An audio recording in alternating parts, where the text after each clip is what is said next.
you try and teach yourself to sort of, when you're giving information, that you're trying to keep it very logical and very, I don't know, sometimes I suppose it can come across as, just giving the facts sort of thing. But, I find it very hard to, not be, actually emotionally involved in it, because it's horrible decisions that have to be made. And I suppose the way I cope,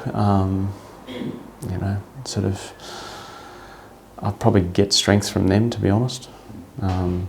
Because I think, some of them do, what they end up going through, and how they actually faced it, and how they, cope with this sort of sense of mortality, really, and then they just confront it head on, and some of them just, they're just amazing.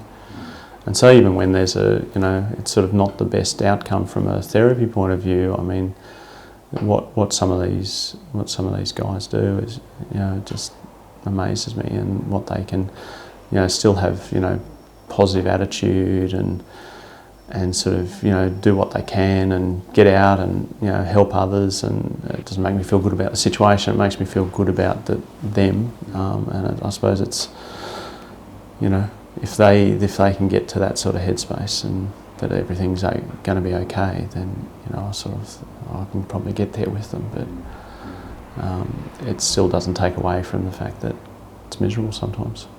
Yeah.